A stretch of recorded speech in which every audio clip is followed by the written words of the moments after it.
Salut à toutes et à tous, bienvenue dans One and Done, votre podcast draft pour le site Dunk Hebdo. C'est Alan au micro, je suis ravi de vous retrouver dans ce nouvel épisode. On est à un mois de la draft, les finales NBA vont bientôt commencer.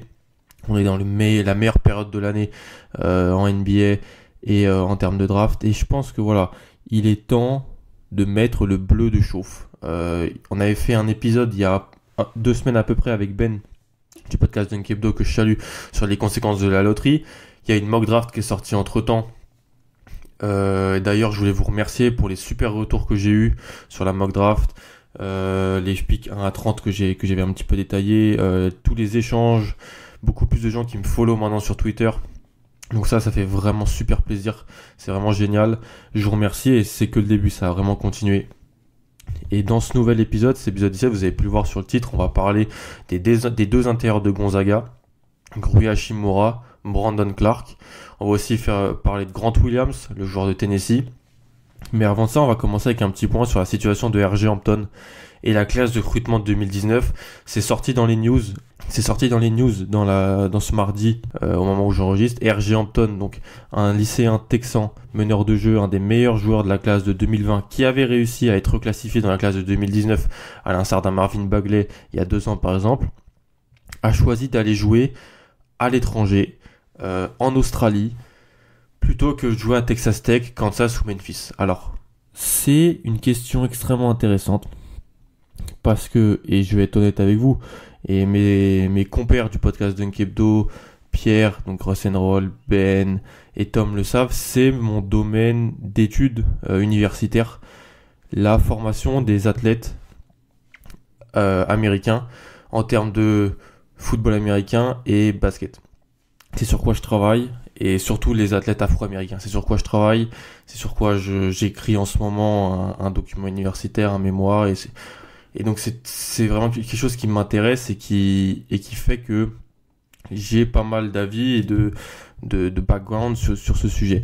Sur le cas RJ Hampton, il faut mentionner, et je l'ai mentionné dans un tweet qui a suivi la décision de Hampton. Depuis 2006, c'est la réforme de l'âge d'éligibilité à la draft qui avait été faite pour annuler le fait que les joueurs puissent aller directement du lycée à la NBA. Et ben, il y a seulement 3 joueurs de nationalité américaine qui ont été joués à l'étranger plutôt qu'en NCAA et qui ont réussi à se faire drafter. Brandon Jennings qui avait été joué en Italie, Jeremy Tyler qui avait été joué en Israël et au Japon avant de se faire drafter au 2e tour par les Warriors, et Terence Ferguson, T-Ferg pour les intimes, qui avait été joué en Australie et qui s'est fait drafter par Oklahoma City au 1er tour en 2017. Il y a Brian Bowen cette année, un joueur qui a été cité dans le scandale de Louisville, qui n'a pas été cité dans le scandale de Louisville, mais qui, du fait du scandale à Louisville, n'a pas été joué pour les Cardinals et a été joué en Australie. Et on verra s'il se fait drafter. Le nombre pourrait monter à 4. RJ Hampton pourrait être le 5e, mais ce qui est sûr, c'est qu'on n'a jamais eu un profil aussi haut et aussi décoré au lycée qui va jouer à l'étranger. Dans une des interviews qu'il avait données, il avait dit qu'un de ses joueurs préférés était Luka Doncic et que il avait vu avec Luka Doncic l'importance et que pouvait avoir eu l'expérience au Real Madrid de Luka Doncic dans sa formation. Et RJ Hampton, c'est un joueur que tout le monde voulait. Duke aurait bien aimé se positionner sur lui, mais Trey Jones a décidé de revenir pour son année sophomore, donc ça s'est pas fait. Kansas aurait tout fait pour l'avoir. Texas Tech, qui a sorti Zaire Smith l'année dernière, qui va sortir Jared Culver cette année, aurait bien aimé l'avoir. Et puis il y a tous les autres top ram qui auraient bien aimé l'avoir. Mais en tout cas, c'est une question intéressante parce que de plus en plus les joueurs, certains joueurs, alors c'est pas la grande majorité, il faut bien comprendre qu'aux États-Unis, en fait, la formation des jeunes athlètes, elle est confiée aux instances académiques, c'est-à-dire le lycée, puis après l'université. C'est pas du tout comme en Europe où on a le système des centres de formation en rugby, en basket quelquefois, et surtout au foot. On a des systèmes des académies où les athlètes sont pris très tôt. Aux États-Unis, c'est pas du tout comme ça. Et c'est dû à l'histoire, au développement sportif universitaire de la fin du 19e siècle. On a en fait le système académique qui suit le système athlétique dans la même sphère. Et c'est pour cela que les lycées sont à la base de la formation des jeunes quand ils sont à cet âge-là, et ensuite l'université. Mais avec tous les récents scandales qui se sont passés sur la NCAA, son fonctionnement, la possibilité d'aller gagner de l'argent et d'aller de l'argent pour le talent qu'on a à l'étranger, ben tout ça, ça peut tenter. C'est des questions intéressantes qui sont très modernes. RJ Hampton prend cette décision. On verra si c'est positif pour lui. Je vois beaucoup de gens qui disent que c'est une assez mauvaise décision. Bien, on connaît un peu la famille de RJ Hampton, d'où il vient, mais on n'est personne pour juger de son choix. S'il a envie d'aller prendre ses dollars, je trouve ça très bien pour lui. S'il a envie d'aller prendre une expérience en quelque sorte, jouer dans une expérience nouvelle pendant un an et ensuite revenir aux États-Unis, ça peut être très intéressant pour lui aussi. Voilà. Moi, je dis pas que c'est une bonne ou mauvaise décision. La décision, elle sera bonne ou mauvaise, on verra ça dans un an, à la draft. Là où il est drafté et comment il a pu se développer. Ce qui est sûr, c'est que c'est un indice pas de la santé actuelle de la NCAA, parce qu'elle attire toujours tous les meilleurs lycéens quasiment. Les conférences du Power 5, il y a des statistiques qui sortent chaque année de comment ils attirent les meilleurs lycéens. Elle va très bien, la NCAA. Juste, il y a des petites tendances qui peuvent changer, et RJ Hampton est un bon exemple de cela, même si, comme je dis dans un tweet, la NCAA reste le monopole de formation des athlètes de basket et de football américain aux États-Unis aujourd'hui. Et c'est lié historiquement, et c'est lié au système athlétique aux États-Unis. Si on peut parler en général des autres classes, des autres joueurs de cette classe, Memphis, comme vous l'avez tous vu, avec Penny Hardaway, fait une très grosse classe, avec Precious Achiuwa, un joueur qui a commit à Memphis dernièrement et qui rejoint une énorme classe, hein, avec James Wiseman, avec Boogie Ellis qui avait été à Duke mais qui a préféré retourner à Memphis quand Trey Jones est revenu à Duke, DJ Jeffries, d'autres joueurs comme ça. Memphis peut terminer, et le fait qu'Hampton n'aille pas à Kansas ou dans une autre fac peut donner à Memphis, donc une équipe qui n'est pas dans le Power 5, c'est-à-dire dans les 5 grandes conférences que sont la Big Ten, la Big 12, la SEC, la ACC et la Pac-12. En plus, on a la Big East en basket, donc c'est 6 grosses conférences. Pour donner à Memphis, qui est pas dans ces conférences-là, la grosse classe de recrutement. Ça va être intéressant de voir comment évaluer ces joueurs-là, parce que évaluer des joueurs en NCAA, c'est surtout les évaluer face à une bonne compétition. Donc plus tu es dans une conférence inférieure, plus c'est compliqué. Memphis a des matchs contre des bonnes facs et des facs du Power 5, ça sera vraiment à scruter pour voir tous ces joueurs-là. Mais voilà, sinon on aura le temps de revenir un petit peu plus tard sur la suite des événements et la présentation, parce qu'on est vraiment dans le rush de la draft 2019. Mais je trouvais ça intéressant de parler de RJ Hampton et en fait de sa décision, qui n'est pas simplement une décision d'aller chercher de l'argent. C'est une décision qui veut dire aussi certaines choses sur comment certains joueurs voient le niveau de jeu de la NCAA, comment certains joueurs voient le développement à l'étranger dans une structure professionnelle, dans une structure qui est celle du monde professionnel, comme j'ai dit, et surtout comment les jeunes voient la G-League, en fait. La G-League qui pouvait être vue et qui peut être vue comme le rempart à ce qu'ils partent à l'étranger mais qui n'aillent pas en NCAA. Mais en fait, comme Sam Vecenie l'a sorti dans un article dernièrement, pour The Athletic, en termes de salaire, d'infrastructure et de niveau de jeu, c'est en dessous de l'étranger. Donc la G-League doit aussi se refaire un petit peu sur ça. C'est un point intéressant. On va passer quand même aux joueurs sur lesquels on était censé parler beaucoup plus, en commençant par Rui Hachimura, l'Americano, il n'est pas du tout américain d'ailleurs, je sais pas pourquoi je dis Americano, le japonais, né d'une mère japonaise, d'un père béninois. Rui Hachimura, du joueur de Gonzaga, 2m03, 104 kg, 2m18 d'envergure. Je l'avais fait partir en 23 du côté d'Utah dans la mock draft de la semaine passée. Des stats bruts de Rui Hachimura sur son année junior: 19.7 points, 6,5 rebonds, à 59% au tir, 41% à 3 points, 74% lancé franc.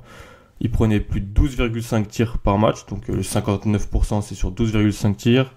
41% 3 points, c'est sur un tir par match, donc c'est un petit volume. 74% de lancer franc sur 6 tentatives par match, donc c'est un volume conséquent. Et c'est un bon shooter de lancer franc pour sa taille, son poste. Ses stats avancées: un usage de 28%, un true shooting à 64%. Le true shooting, le usage et surtout le true shooting sont souvent gonflés pour les intérieurs qui dominent en NCAA. C'est pas une stat hyper intéressante, mais elle mérite d'être ce qu'elle est. Voir jouer Rui Hachimura à Gonzaga cette année, c'était voir un joueur vraiment unidimensionnel, qui domine en NCAA par ses qualités physiques, mais qu'on peut vraiment imaginer dans de très mauvaises dispositions en NBA, surtout en 2019, par sa défense et par sa non-capacité à comprendre le jeu en fait. Il jouait dans une très belle équipe à Gonzaga. Il y a trois intérieurs draftables dans cette équipe. Donc lui, Brandon Clark dont on va parler après, et Kylian Tilly, Cocorico le français, qui a été blessé, et ce qui a vraiment tué sa saison. Et on a même un quatrième intérieur, Filip Petrusev, le Serbe, qui était un freshman, et lui, avec les trois zigotos qui vont partir, Filip Petrusev va prendre l'importance l'année prochaine et pourrait être drafté. On avait aussi Zach Norvell, qui est un joueur qui peut être drafté dans cette équipe. Donc vraiment une très bonne équipe de Gonzaga, une très bonne équipe universitaire. C'est dans une conférence de moins bonne qualité, la WCC, mais les Zags ont joué toutes les meilleures équipes du pays durant la saison. Duke, Maui International à Hawaii, UNC, Tennessee, Texas Tech. Donc c'était simple il n'y avait pas tellement le problème de l'opposition. On pouvait voir Rui Hachimura, Brandon Clark et les joueurs de Gonzaga face à de bonnes équipes. Pourquoi c'est un joueur unidimensionnel, Rui Hachimura? Car offensivement, c'est un très fort attaquant. C'est un joueur qui a dominé les intérieurs adverses par son alliance de puissance et de vivacité. C'est un joueur qui a un très bon shoot à mi-distance pour sanctionner les défenses. En fait, le voir jouer, c'est vraiment voir ce genre de joueur un petit peu à l'ancienne, qui shoot à mi-distance, qui s'élève vite, qui joue pas mal de pick and pop avec Josh Perkins, qui était un meneur très, très âgé et très mature.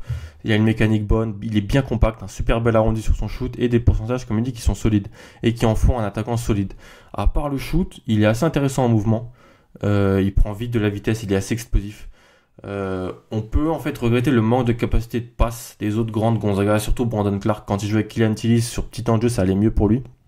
Mais quand il avait un autre intérieur qui pouvait faire des passes, on pouvait voir Rui Hachimura en mouvement dans la raquette et vraiment un profil assez explosif pour finir proche du cercle, main droite, main gauche, qui en fait vraiment. C'est un attaquant complet sans avoir toujours aujourd'hui le shoot à 3 points, mais vu la capacité de son shoot, son geste, son pourcentage de lancer franc, on peut penser que ça peut être transposable. Au niveau du dribble, sa capacité de passe, c'est un peu compliqué pour lui. Sa capacité de passe, ça rentre vraiment dans les points qu'il doit travailler et qui sont regroupés dans le fait qu'il comprend pas, il a pas vraiment un sentiment pour le jeu, un feel for the game. Il a vraiment des soucis sur ça et ça se voit vraiment défensivement. Là où c'est super compliqué pour lui, il est vraiment pas bon de ce côté du terrain. Ok, il joue pas depuis longtemps au basket. C'est un joueur qui a été élevé au Japon. Donc au Japon, le sport roi c'est le baseball. Il a joué beaucoup au baseball, mais ça n'excuse pas son manque de placement, son extrême naïveté défensive sur toutes les situations de pick and roll où je l'ai vu défendre. Toutes. Il a fait n'importe quoi. C'est-à-dire contre Tennessee, il y a pas mal de pick and roll joué par Josh Bone pour Grant Williams ou pour Admiral Schofield. Contre Illinois au Maui, le petit Kevin Frazier qui est un petit meneur gaucher, une petite gâchette gauchère, a joué pas mal de pick and roll, même contre UNC avec Kobe White ou même contre UC Pepperdine au temps de la WCC. À chaque fois, les équipes adverses essayaient de jouer un peu de pick and roll sur Rui Hachimura parce que ça avait dû être vu à la vidéo. Et il fait n'importe quoi. Il suit jamais le bon attaquant qu'il est censé marquer. Il saute tout le temps, de partout. Il a la tête ailleurs. On le voit chercher. Il cherche dans le vent. Il saute. C'est un énorme problème en NBA aujourd'hui où ce type d'action, le pick and roll, pick and pop, c'est la plus jouée. Parfois jouée à outrance par certaines attaques. Et donc, ça pose vraiment souci. En switch, il n'est guère mieux. Il a du mal à rester avec les petits adverses. Le petit Kevin Frazier de Illinois. Kobe White de UNC, même un joueur que je connaissais pas du tout parce que UC Pepperdine je connaissais pas. Je connaissais leur entraîneur Lorenzo Romar qui a été entraîneur de Washington avant, mais le petit meneur Ross de UC Pepperdine, ils se sont fait ce qu'ils voulaient avec Rui Hachimura en 1 contre 1. Il communique très très mal avec ses coéquipiers. Alors beaucoup ont pensionné le fait qu'il parlait pas anglais et donc il avait du mal avec le japonais à se faire comprendre, mais au bout de sa 3e année NCAA, la communication c'est pas que le parler, c'est aussi l'attitude et c'est aussi le body language et ça allait pas du tout en sa faveur. En fait vraiment défensivement je vois pas de points positifs dans son jeu. Ok il se bat, ok au rebond il est assez solide, il box out, ok, mais son appréhension mentale de la défense est totalement désastreuse et j'aime pas taper sur les joueurs, j'aime pas ça, mais et c'est pour ça que je parlais de profil unidimensionnel parce qu'offensivement il est très fort Rui Hachimura. mais défensivement, c'est vraiment très très compliqué. C'est pour ça que je parlais d'un joueur unidimensionnel en introduction, comme j'ai dit. Et en NBA, je le projette comme un 3e, 4e intérieur dans une rotation. Un joueur qui va mettre des paniers en sortie de banc. Un joueur qu'il faut faire commencer et jouer contre des second units, parce que ça sera des équipes des joueurs moins forts que lui. Et donc, ça pourra offensivement faire de belles choses et ça pourra combler ses manquements défensifs. S'il tombe dans une infrastructure où il peut développer son instinct et sa discipline défensive, attention, on peut avoir un beau retour sur investissement. Mais pour moi, c'est compliqué de le voir peser dans une équipe NBA qui gagne, contribuer dans une équipe qui gagne d'emblée, en fait. Sur ça, c'est compliqué. C'est pour ça que c'est un joueur super unidimensionnel et que son fit à Utah, je le trouve intéressant. Avec un beau jeu en mouvement, Quinn Snyder, et qui peut faire des jeux un petit peu en pick and roll. On peut le mettre en mouvement avec des bons passeurs sur sa seconde unité et il peut vraiment marquer des points. Voilà. C'est quelque chose d'intéressant d'une équipe d'Utah qui a parfois du mal à en marquer. Son coéquipier, c'était Brandon Clark. Brandon Clark, le joueur de Gonzaga, donc 2m03, 98 kg, envergure à 2m04. Plus petite envergure que Rui Hachimura, on en parlera. Les stats brutes de Brandon Clark sur la saison, 16,9 points, 8,6 rebonds, 3,2 contre, à 68% au shoot, 26% à 3 points et 69% à lancer franc. 68% au shoot sur plus de 10 tentatives par match, 26% à 3 points sur 15 tentatives, 4 sur 15 sur sa saison, et 69% à lancer franc sur plus de 4 tentés par match. Les stats avancées de Brandon Clark, comme j'ai dit, pour les intérieurs, c'est un petit peu faussé, et surtout NCAA, surtout quand on joue dans la WCC. 24% d'usage et quasiment 70% de true shooting. Alors c'est immense. Hein. 70% de true shooting, c'est immense. Brandon Clark, je vais le dire, c'est le joueur hipster de la classe. Parce qu'il a fait 2 ans à San Jose State avant de transférer à Gonzaga et donc de passer une année redshirt, ce qui fait que c'est un joueur plus âgé. C'est un joueur qui a profité de la blessure de Killian Tilly pour être titulaire à côté d'Hachimura, qui en a profité donc pour faire vraiment grimper sa cote en flèche, qui est le joueur inverse de Rui Hachimura. Comme on l'a dit, Hachimura, c'est un très fort attaquant et un piètre défenseur. C'est l'inverse pour Clark. On n'a qu'à voir son rapport usage true shooting pour comprendre qu'en fait, c'est pas que c'est un mauvais attaquant. C'est juste qu'il n'a pas tellement de responsabilités en attaque. C'était un joueur d'extrême fin de chaîne. 70% de true shooting.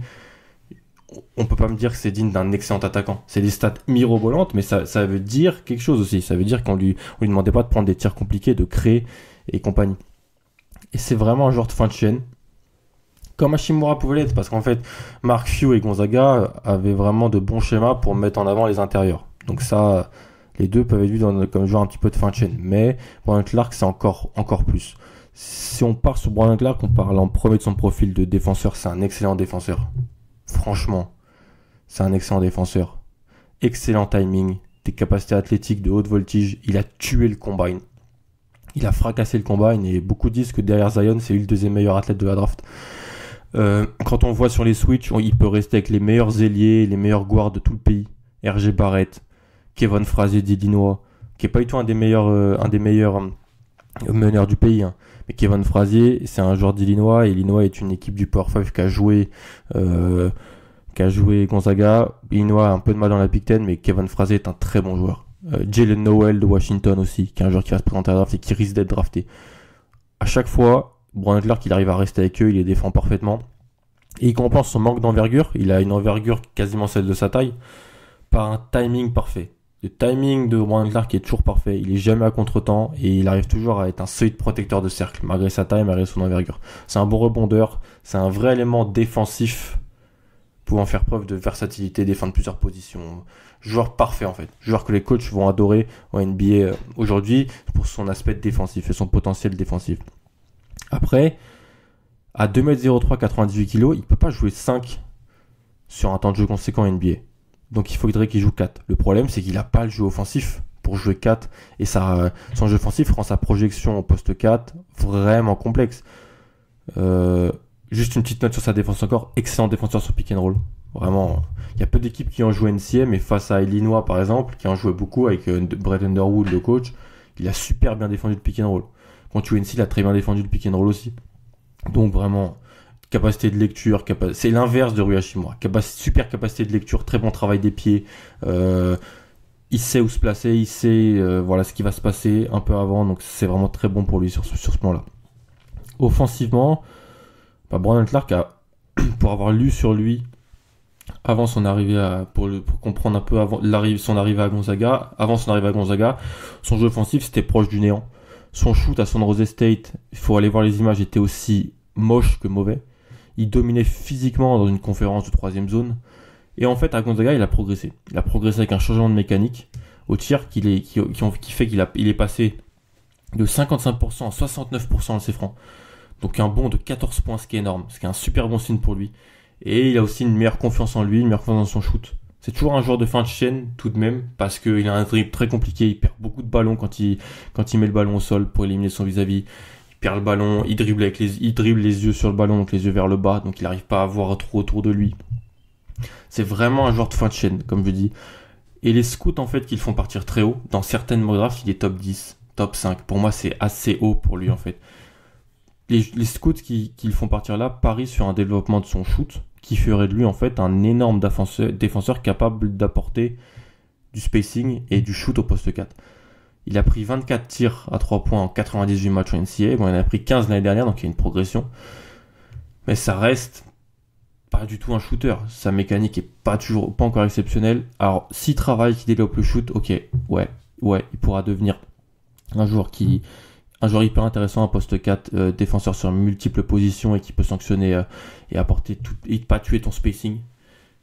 Parce qu'au poste 5, il va se faire bouger il peut jouer poste 5 sur petites séquences avec des petits line-up de la mort, c'est possible, mais si tu le mets poste 5 face à des Karl Anthony Towns, des Joel Embiid, des Nikola Jokic, ce genre de meneur-là, il va prendre très très cher.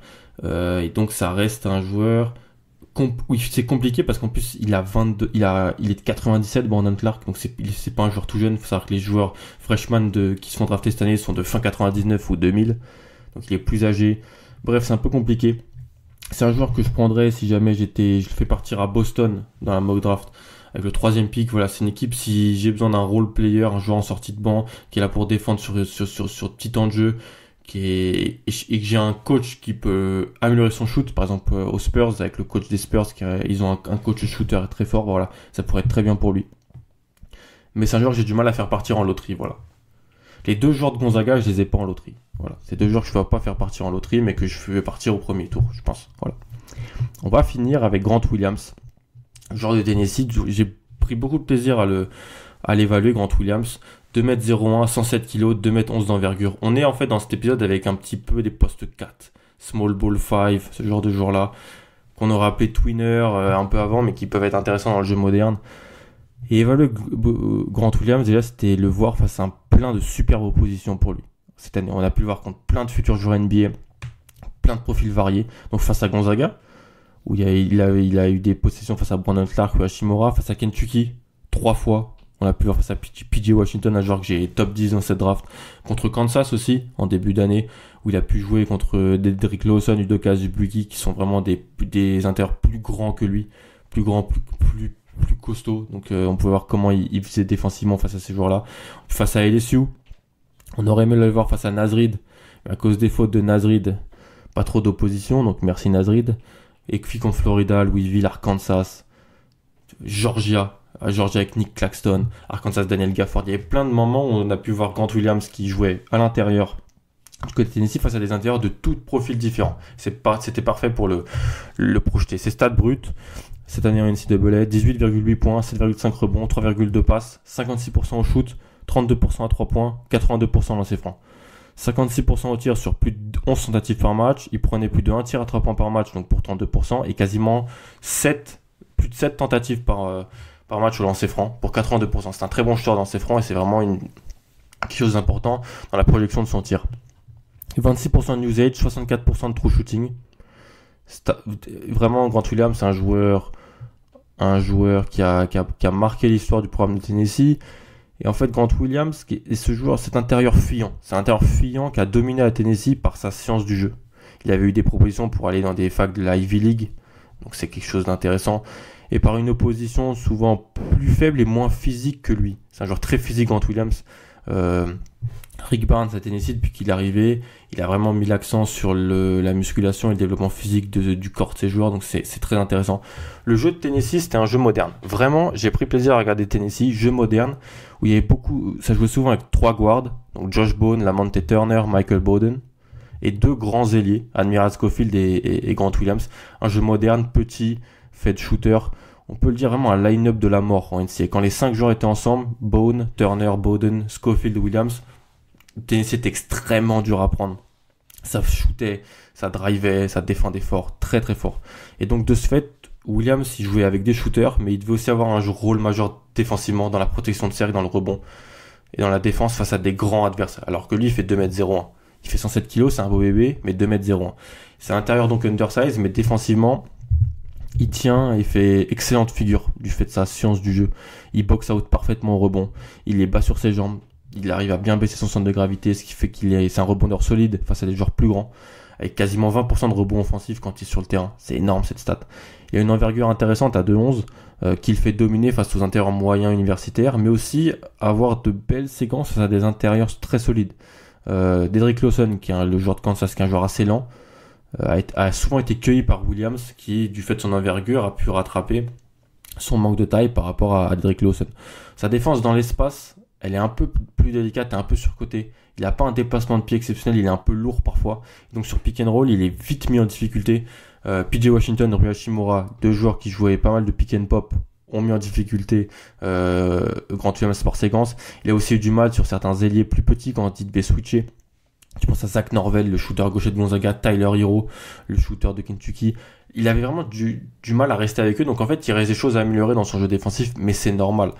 Ça reste quand même un très bon défenseur, un joueur qui comprend le placement, contrairement à Rui Hachimura. Là regardez les deux, c'est vraiment l'inverse. Lui il comprend quoi faire sur les actions type, sur pick and roll, pick and pop, sur les curls à 45 degrés. Il comprend avant même l'extra passe, la passe d'avant l'extra passe, comment se placer, ce qui va arriver. Il parle beaucoup à ses défenseurs, il les place, donc c'est vraiment un défenseur très très intéressant.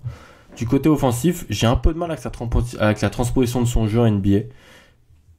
La plupart de ses points, la quasi-globalité de ses points, ça venait de sa forte domination poste bas. Il a été une belle alliance de puissance, de vivacité pour aller rapidement au cercle. La plupart de ses points, ça venait de là. Il prend très vite la position, il est mis en mouvement et il peut prendre le dessus. 88% de ses tirs étaient pris à 2 points. Et la stat, elle est grandement due à ses tirs proches du cercle. Il est souvent mis en mouvement à l'elbow ou très proche du panier, il prend le ballon et très vite, bam, il arrive à passer son défenseur sur le côté droit et à aller finir au cercle, parce que les défenseurs étaient plus grands mais plus lents en fait. Il a par contre en attaque, et ça c'est quelque chose d'essentiel dans son jeu, une énorme et une superbe capacité de passe. C'est ici une conséquence de son intelligence de jeu encore. Il fait de superbes lectures, il trouve super facilement le shooter en rythme au bon moment, et comme il avait les Turner, les Bone, les Bowden, même Yves Ponce, le français par séquence, dans certains coins ou à 45 degrés, et ben il trouve le shooter en rythme et ça fait bingo. C'est vraiment un joueur qui fluidifie le jeu de son équipe, avec 18,5% de passes décisives sur le terrain pour 13% de perte de balles. C'est super intéressant, franchement. Il perd pas beaucoup de ballons. C'est un joueur propre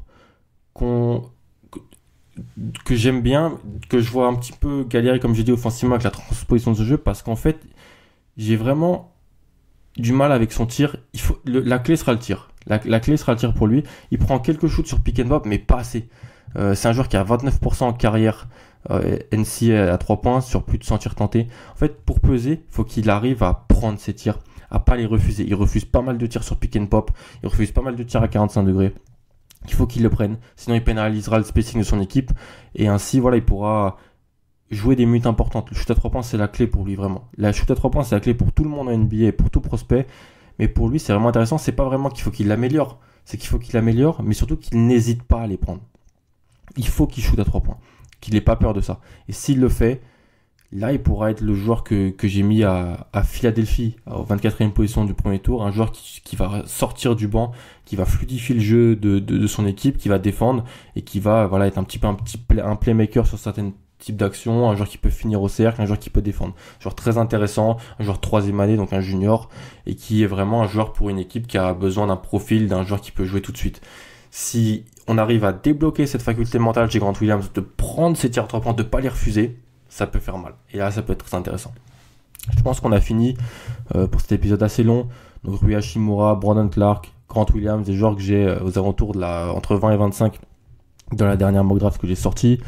J'espère que ça vous a plu. N'hésitez pas à commenter, à dire de ce que vous pensez de ces joueurs-là, peut-être un petit peu ce que vous pensez peut-être de la situation RG Hampton. Je trouve que c'était intéressant d'avoir des avis, même si en fait j'ai pas envie d'en parler trop longtemps parce que c'est quelque chose que j'étudie, donc c'est pas quelque chose que j'ai envie de résumer en un tweet ou en une centaine de caractères, parce que c'est un travail que je fais qui nécessite et qui vaut plus que ça. Mais si vous voulez en parler et que c'est un sujet qui vous intéresse, le modèle de formation des jeunes aux États-Unis, que ce soit en basket, mais aussi en football américain, parce que l'étude que je fais est aussi basée sur le football américain, elle est même plus basée sur le football américain que le basket. Et ben c'est quelque chose de très intéressant, donc n'hésitez pas. Et si là, portez-vous bien. Il y a beaucoup de contenus qui vont arriver dans les prochaines semaines. La draft, ça arrive. On va présenter encore des joueurs la semaine prochaine. Et moi, je vous dis salut. À plus.